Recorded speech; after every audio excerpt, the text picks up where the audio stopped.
Hello বন্ধুরা, welcome back to my channel. আজকে তোমরা দেখতেই পাচ্ছ আমার হেয়ার স্টাইল করা হচ্ছে। তো সিম্পল জাস্ট চুলটাকে আমি ক্রিম্পিং করছি। তো যাই হোক, আমি যাব একটা বিয়ে বাড়িতে। বিয়ে বাড়িটা হচ্ছে আমার বাপের বাড়ির তরফ থেকেই ইনভাইটটা পেয়েছি।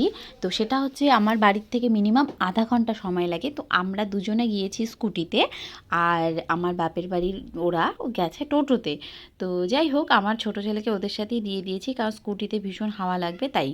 আর তারপর ওখানে আমরা আগে পৌঁছে গেছি। তো কি করব, সেজন্য আমরা কি খেতে, গ্রামে তো ক্ষেত হয় জানোই তোমরা।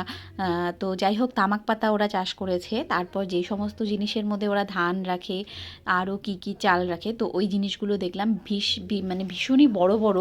তো যাই হোক, এগুলো দেখতেও খুব মজা লাগে। তারপর মা বাবা আসলো, এসে আমরা সবাই মিলে ফটো তুললাম, গল্প করলাম। তারপর টাইম মতো ভাত খেতে বসে গেছি। তারপর সেখানে আরও আধা ঘন্টা ওয়েট করতে হলো। তো জানোই আজকাল বিয়ে বাড়িতে গেলে আধা ঘন্টা ওয়েট করতেই হয় খাবারের জন্য।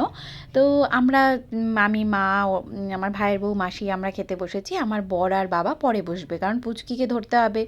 আর তারপরে আমরা সবাই মিলে খাওয়া দাওয়া করে, আমার ভাইও গেছে লাস্টে বাইক নিয়ে, সবাই মিলে একসাথে ফটো তুললাম। তারপর 12:30টার মধ্যে বাড়িতে চলে এসেছি। তো যাই হোক, এটা ছিল আজকের আমার ব্লগ। যদি ভালো লেগে থাকে লাইক শেয়ার অবশ্যই করো তোমরা।